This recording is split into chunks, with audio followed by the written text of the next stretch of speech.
Big Bang Theory, Season 1 Episode 14. Series 01 Episode 14 The Nerdvana Annihilation Scene, The Apartment. Sheldon. Well, this sandwich is an unmitigated disaster. I asked for turkey and roast beef with lettuce and Swiss on whole wheat. Raj. What did they give you? Sheldon. Turkey and roast beef with Swiss and lettuce on whole wheat. It's the right ingredients but in the wrong order. In a proper sandwich, the cheese is adjacent to the bread to create a moisture barrier against the lettuce. They might as well have dragged this thing through a car wash. Leonard. I don't believe it. Sheldon. I know, it's basic culinary science. Expression. This opening immediately establishes Sheldon's obsessive and pedantic nature, applying scientific principles, or his own quirky ones, to the most mundane aspects of life, like sandwich construction. His dramatic hyperbole, unmitigated disaster, car wash, highlights his extreme reactions to minor inconveniences. Leonard. Some guy is auctioning off a miniature time machine prop from the original film and no one is bidding on it. Howard. A time machine from the movie. The Time Machine? Leonard. No, a time machine from Sophie's Choice. Raj. Boy, Sophie could have used a time machine in that movie. Did you see it? It's rough. Cultural references. Time Machine, film, Sophie's Choice, film. The Time Machine is a classic science fiction film based on H.G. Wells' novel. Sophie's Choice is a dramatic film known for its tragic premise. Expression. The immediate shift to the guy's nerdy consumerism and their excitement over a science fiction prop. Leonard's deadpan sarcastic answer about Sophie's Choice creates an unexpected comedic juxtaposition, which Raj then takes literally, highlighting his earnestness and a touch of dark humor. Leonard. It's only $800? Leonard. Yeah, and that's my bid. Sheldon. You bid $800. Leonard. It was a spur-of-the-moment thing. I figured it would go for thousands and I just wanted to be a part of it. Expression. Leonard's impulsive and financially irresponsible bid, driven by his desire to participate in the excitement of a nerd auction, showing his eagerness to belong and his occasional lack of foresight. Howard. Don't worry, the way these things work, there's people waiting till the last second to bid, and then they swoop in and get it. It's called sniping. Raj. 15 seconds. Leonard. Come on, snipers. Raj. 10, 9, 8. Leonard. Where are your snipers? Raj. 5. Leonard. Snipe. Raj. 4. Leonard. Snipe. Raj. 3. Leonard. Snipe. Raj. 2. Leonard. Snipe. Raj. 1. Leonard. Quadruple A. Raj. Congratulations, you are the proud owner of a miniature time machine. Term. Sniping, online auctions. The practice of placing a bid at the last possible moment to prevent other bidders from reacting. Expression. The escalating tension and Leonard's increasingly frantic pleas for snipers, as the auction countdown proceeds, building to the ironic reveal that no one else bid, leaving Leonard stuck with the unexpected purchase. This is a classic example of situational irony. Howard. You lucky duck. Sheldon. I wonder why no one else bid. This is a classic piece of sci-fi movie memorabilia. Leonard. Yeah, I know, I still can't afford it. Howard. Why don't we share it? We'll each put in $200 and we'll take turns having it in our homes. Raj. A timeshare time machine? I'm in. Sheldon? Sheldon. Need you ask? But I still don't understand why no one else bid. Expression. Howard's suggestion of a timeshare time machine is a clever pun and a practical solution for their collective nerd desire. Sheldon's continued puzzlement about the lack of other bidders foreshadows the twist. Scene. The lobby. The guys stand around a full-sized time machine. Sheldon. I understand why no one else bid. Expression. The punchline is a visual gag. The miniature time machine is actually a full-sized, impractical prop, revealing the reason for the low bid and the guys' shared folly. Sheldon's deadpan delivery enhances the humor. Scene. The same Raj. Did the listing actually say miniature? Leonard. I just assumed. Who sells a full-sized time machine for $800? Sheldon. In a Venn diagram, that would be an individual located within the intersection of the sets, no longer want my time machine, and need $800. Scientific concept. Venn diagram. A mathematical tool used to show all possible logical relations between a finite collection of different sets. Expression. The guy's disbelief and Leonard's poor assumption. Sheldon's pedantic and overly analytical explanation using a Venn diagram to describe the seller's motivation is a classic Sheldon moment, applying complex logic to a simple situation. Howard. It's actually a tremendous bargain, even with shipping it works out to less than $4 a pound. Raj. Cocktail shrimp are $12.50. Expression. Howard's attempt to rationalize the purchase as a bargain by calculating its price per pound, which Raj then comically compares to the price of cocktail shrimp, highlighting the absurdity of their value judgments. Leonard. How are we going to get it upstairs? Howard. If we take the dish off it might fit in the elevator. Leonard. Yes, but the elevator's been broken for 2 years. Sheldon. I've been meaning to ask you, do you think we should make a call about that? Expression. The immediate reveal of a practical obstacle, the broken elevator, followed by Sheldon's obliviously pragmatic question about fixing it, highlighting his lack of engagement with mundane problems until they directly affect him. Howard. Not necessary. I have a master's in engineering. I remotely repair satellites on a regular basis. I troubleshoot space shuttle payloads. When the Mars rover started pulling to the left, I performed a front-end alignment from 62 million miles away. Presses lift button. Nothing happens. No, that baby's broken. Scientific, engineering concepts. Satellites, space shuttle payloads, Mars rover, front-end alignment, complex engineering and space exploration terms. Expression. Howard's inflated boast about his engineering prowess, detailing impressive feats of remote repair. His immediate failure to fix a simple elevator by pressing a button, followed by his quick and resigned admission, is a classic comedic anticlimax, deflating his ego. Scene. The stairwell, approaching the apartment door. Howard. Off. If I push any harder I'm going to give birth to my colon. Raj. Off. I can't feel my fingers, hurry up. Sheldon. It's the same amount of work. No matter how fast you go, basic physics. Expression. Howard's gross and exaggerated complaint about physical exertion, Raj's suffering, and Sheldon's pedantic and unhelpful scientific observation, highlighting his detachment from physical labor. Raj. If my fingers ever work again, I've got a job for the middle one. Expression. Raj's rare and direct insult, the middle finger, towards Sheldon, showing the level of frustration Sheldon is capable of eliciting. Leonard, letting go of time machine, as does Sheldon. Hi Penny. Raj and Howard are heard to scream as the time machine slides back down the stairs. Take a break, guys. Expression. The guys' immediate distraction by Penny's presence, causing them to abandon their task and sending the time machine crashing down the stairs, highlighting their prioritization of social interaction. Especially with Penny, over physical labor. Penny. Yeah, okay, neat, but I really got to get to work, so. Leonard. Just give us a few minutes. Penny. I don't have a few minutes, I'm running really late. Sheldon. Then I have a simple solution, go up to the roof, hop over to the next building, there's a small gap, don't look down if you're subject to vertigo, and use their stairwell. Penny. You're joking, right? Sheldon. Oh, I never joke when it comes to vertigo. Expression. Penny's impatience and Sheldon's impossibly impractical and dangerous solution for her to get to work. His deadpan delivery about vertigo enhances the absurdity. Leonard. Hey, if you wait for us to set up the time machine, I can drop you off at work yesterday. Time travel joke, it's not, never mind. Sheldon. For what it's worth, I thought it was humorous. Expression. Leonard's attempt at a nerdy time travel joke with Penny, which falls flat due to her lack of understanding.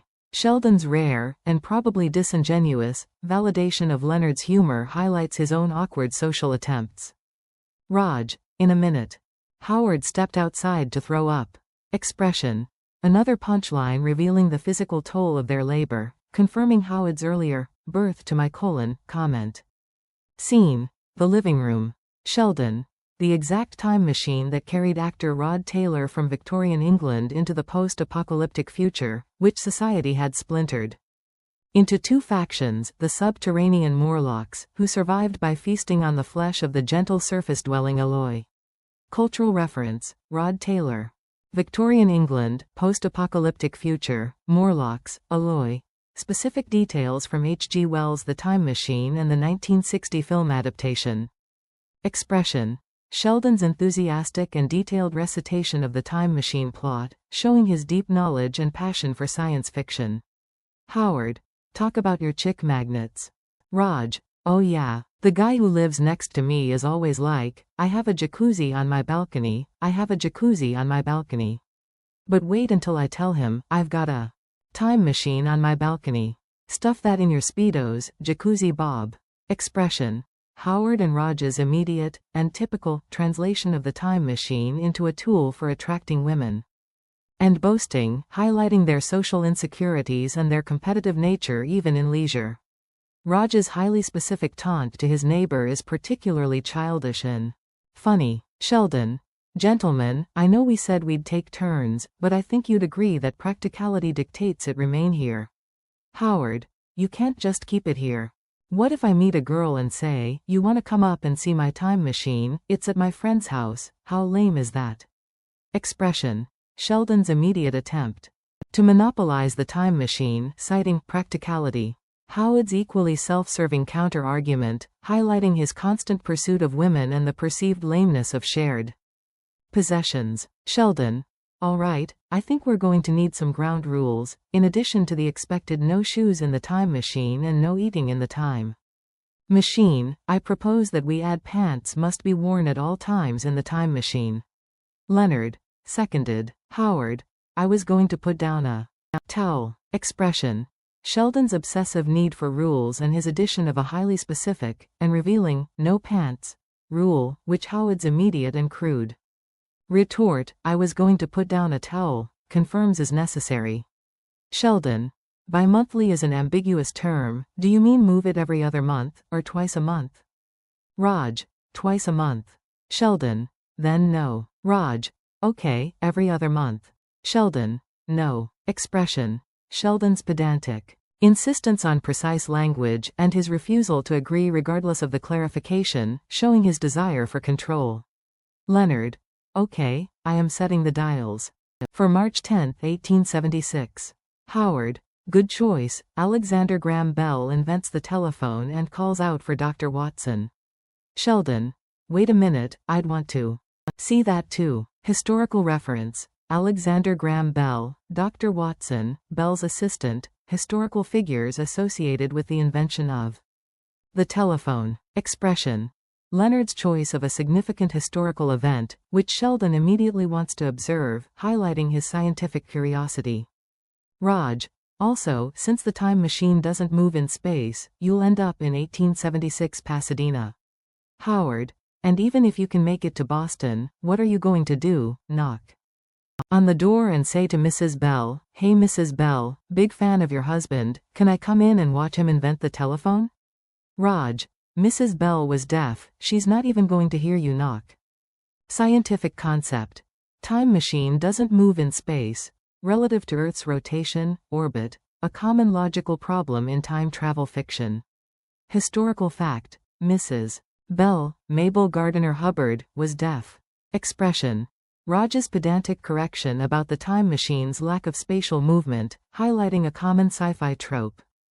Howard's sarcastic question about meeting Mrs. Bell, followed by Raj's even more specific, and accurate, historical detail, emphasizes their encyclopedic knowledge of obscure facts. Sheldon. Oh, I have a solution. First go into the future and obtain a cloaking device. Raj. Ooh, how far into the future? Sheldon. If I remember correctly, Captain Kirk will steal a cloaking device from the Romulans on stardate 5027.3, which will be January 10, 2328 by pre-Federation reckoning. Cultural reference. Cloaking device, Captain Kirk, Romulans, stardate, pre-Federation reckoning, highly specific details from Star Trek. Expression. Sheldon's sci-fi solution to A practical time travel problem, drawing on incredibly specific and obscure Star Trek lore, showcasing his reliance on fiction for real-world solutions.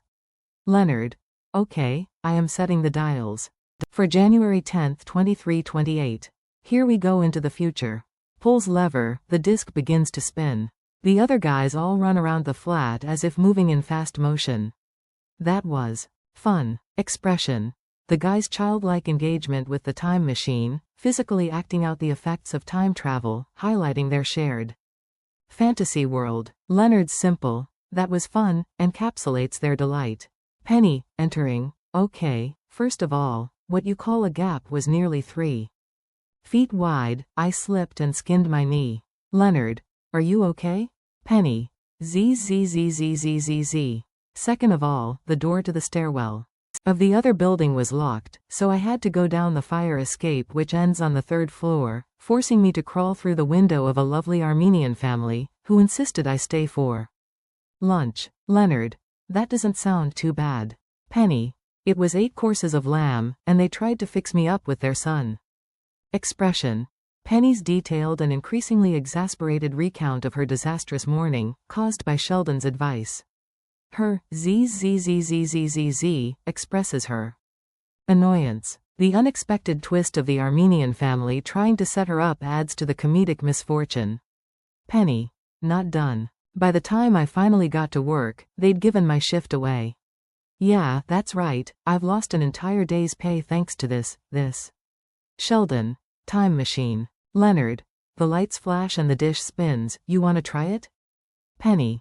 No, I don't want to try it, my god, you are grown men, how could you waste your lives with these stupid toys and costumes and comic books and now that. Sheldon. Again, time machine. Penny. Oh please, it's not a time machine, if anything it looks like something Elton John would drive through the Everglades. Cultural reference. Elton John, Everglades, refers to the flamboyant musician in a Florida wetland. Expression. Penny's explosive rant, directly attacking the guy's hobbies and calling them pathetic. Her sarcastic and dismissive comparison of the time machine to something Elton John would drive is a sharp, culturally aware insult. Sheldon's continued pedantic corrections, time machine, again, time machine, only fuel her anger. Penny. Pathetic. All of you, completely pathetic. Storms out. A beat, and then. Raj. My turn. Expression. Penny's dramatic exit after her outburst, followed by the guys' immediate and oblivious return to their fantasy, highlighting their complete detachment from her emotional state and their inability to take her criticism seriously. Scene. Later that night. Sheldon. Why did you set it for the day before yesterday? Leonard. Because I want to go back and keep myself from getting a time machine. Sheldon. You can't. If you were to prevent yourself from buying it in the past, you would not have it available in the present to travel back and stop yourself from buying it, ergo you would still have it. This is a classic rookie time travel mistake. Scientific, philosophical concept. Time travel paradox, grandfather paradox, a common logical conundrum in time travel fiction, where altering the past prevents the conditions for the time travel itself. Expression. Sheldon's pedantic explanation of a time travel paradox, immediately identifying Leonard's rookie mistake, showcasing his intellectual mastery of fictional concepts. Leonard. Can I go back and prevent you from explaining that to me? Sheldon. Same paradox. If you were to travel back in time and, say, knock me unconscious, you would not then have the conversation that irritated you, motivating you to go back and knock me unconscious. Expression. Leonard's frustrated and dark joke about silencing Sheldon, which Sheldon, ever the literalist, immediately explains is also subject to the same paradox. Leonard. What if I knocked you unconscious right now? Sheldon. It won't change the past. Leonard. But it would make the present so much nicer. Expression. Leonard's escalation to physical violence, purely for immediate gratification, highlighting his extreme exasperation with Sheldon. Sheldon. Are you upset about something? Leonard. What was your first clue? Sheldon. Well, it was a number of things. First the late hour, then your demeanor seems very low energy, plus your irritability. Leonard. Yes, I'm upset. Sheldon. Oh, I don't usually pick up on those things. Good for me. Expression. Sheldon's stunning lack of social awareness, unable to recognize Leonard's obvious distress until explicitly told. His subsequent self-congratulation for his progress is a classic display of his narcissism and inability to truly empathize. Leonard. Here's the thing. Girls like Penny never end up with guys who own time machines. Sheldon. I disagree. Your inability to successfully woo Penny long predates your acquisition of the time machine. That failure clearly stands on its own. Expression. Leonard's moment of vulnerability, linking his lack of romantic success to his nerdy hobbies. Sheldon's brutally honest and unhelpful disagreement, asserting that Leonard's failure with Penny is an independent and long-standing issue, showing his typical lack of tact. Sheldon. In addition, your premise is flawed. In the original film, Rod Taylor got Yvette Mimo with that very time machine. In Back to the Future, Marty McFly got the opportunity to hook up with his extremely attractive young mother. Leonard. Those are movies. Sheldon. Well, of course they're movies. Were you expecting me to come up with an example involving a real-life time machine? That's absurd. Cultural references. Yvette Mimieux, actress from The Time Machine. Marty McFly, Back to the Future. More specific references to time travel films. Expression. Sheldon's attempt to use fictional examples to prove his point, highlighting his reliance on pop culture as a source of truth. His subsequent exasperation when Leonard points out they are just movies is a classic Sheldon moment, as he applies logic to fictional scenarios. Scene. The stairwell. Previous day, replayed. Leonard removes glasses, pulls down out of order tape from lift doors and forces them open. Hang on. Takes Penny in his arms as he holds onto the lift cable. Penny. But what about your time machine? Leonard. Some things are more important than toys. She puts her arms around his neck as he dangles from the cable. Penny. Oh, I'm scared. Leonard. Don't worry, baby, I've got you. Penny. Oh, Leonard. Kisses him as they descend from view. Leonard wakes up still sitting in the time machine. Expression. This is a fantasy sequence, or time travel, to a different past. Leonard fixes his past by being a romantic hero, prioritizing Penny over his toys and having a passionate moment. The sudden cut back to him in the time machine reveals it was all a dream or delusion, driven by his desire for Penny and his anxieties about his hobbies. Scene. The living room. Sheldon. What are you doing? Leonard. I'm packing up all my collectibles and taking them down to the comic book store to sell. Sheldon. Well, is that really necessary? If you need money, you can always sell blood and semen. Expression. Leonard's dramatic decision to abandon his nerdy hobbies, directly influenced by his perceived failure with Penny.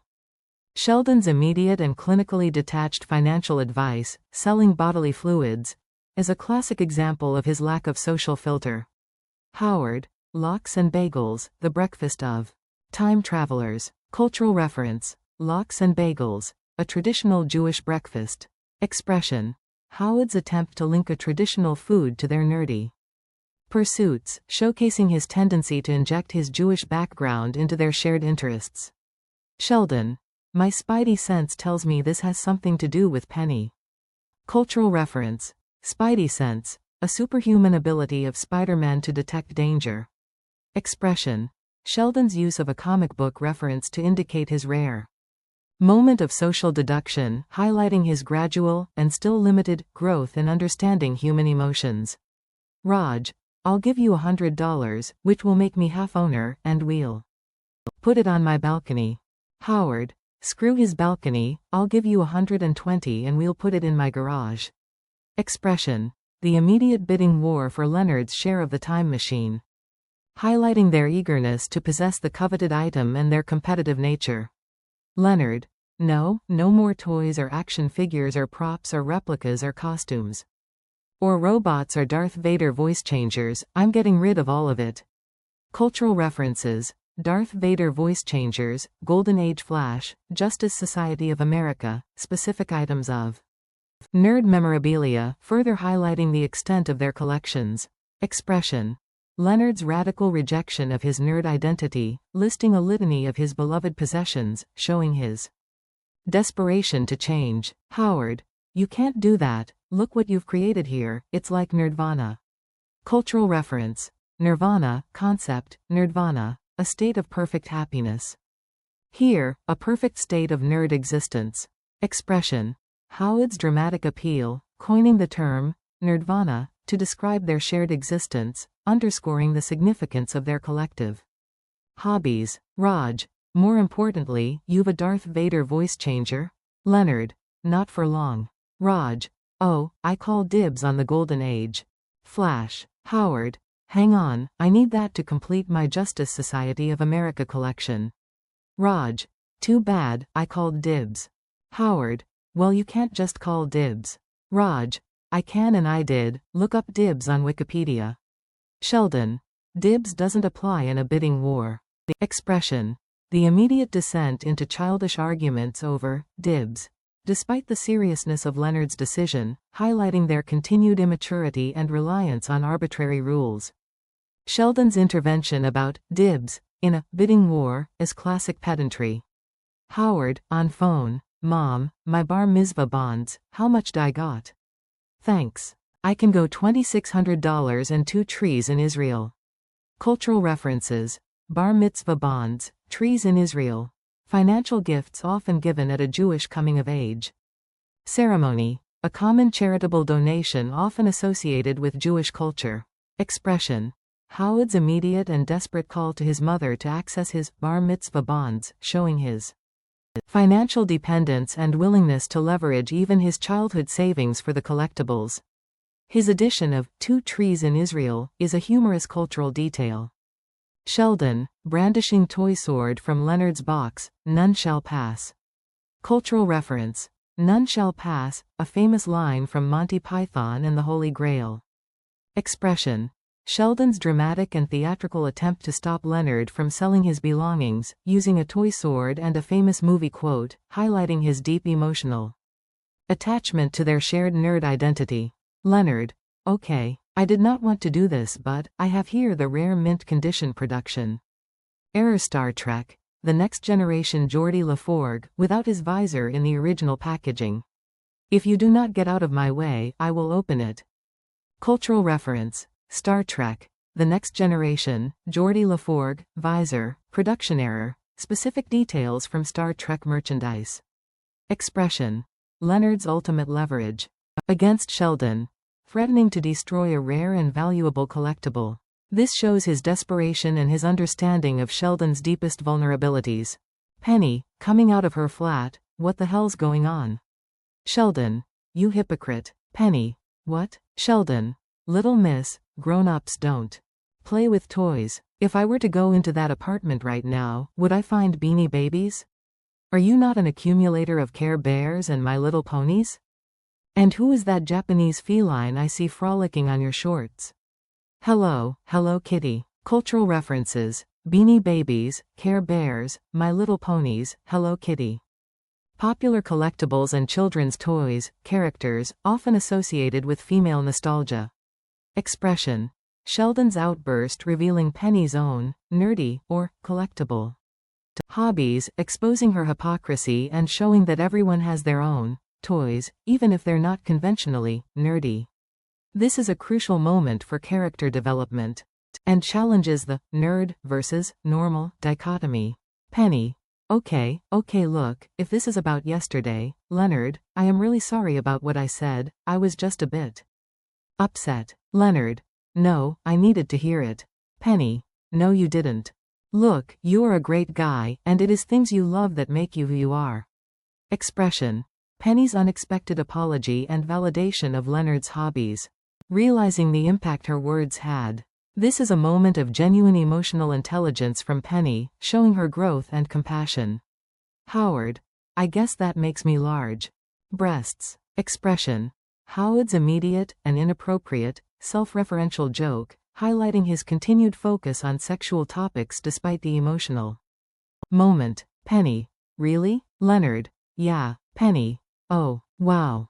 Good for you. Kisses his cheek. Leonard, thanks. Hey, do you want to, I don't know, later? Good-looking man coming upstairs, excuse me. Hey, Penny. Penny. Hi Mike. Mike. Are you ready to go? Penny. Yeah, I just have to change. Mike. I'll give you a hand. Penny. Oh, stop it. Bye guys. Leonard, after a long pause, my turn on the time machine. Expression. Leonard's brief moment of hope for a romantic connection with Penny, immediately shattered by the appearance of a good-looking man, Mike, who is clearly her date. Leonard's resigned return to the time machine fantasy is a poignant and comedic anticlimax, highlighting his continuing struggles in romance. Scene: a jungle. Sheldon's dream. Sheldon, it worked. It really worked. They said I was mad, but it worked. Large hairy creatures with glowing eyes emerge from the forest and walk towards him menacingly. Oh no, not Morlocks. Not flesh-eating Morlocks. Help. With a yelp, he wakes up in the time machine in the living room. Cultural reference. Morlocks, from the Time Machine, the subterranean, flesh-eating creatures in H.G. Wells' novel. Expression. Sheldon's dream sequence, where he successfully time travels, only to be confronted by the terrifying Morlocks he described earlier. This is a vivid manifestation of his anxieties related to the time machine and his deep immersion in science fiction lore. Leonard. Sheldon, are you okay? Sheldon. We have to get rid of the time machine. Leonard. It is a little big for the living room, isn't it? Sheldon. Yeah, that's the problem, it's too big. Leonard. I'm glad you agree. I hired some guys to help us move it, come on in fellas. A pair of Morlocks come through the door. Sheldon. Oh no, Morlocks? Eat him, eat him. Arg. Sheldon wakes up in his own bed. Leonard. Expression. Sheldon's frantic insistence on getting rid of the time machine after his nightmare. Leonard, unaware of the dream, humorously misinterprets Sheldon's reason, too big. The final joke is another dream sequence within a dream, where Sheldon's fear manifests as real Morlocks, highlighting his extreme paranoia and the deep impact of his obsession. The final, Leonard, is a classic Sheldon scream of distress.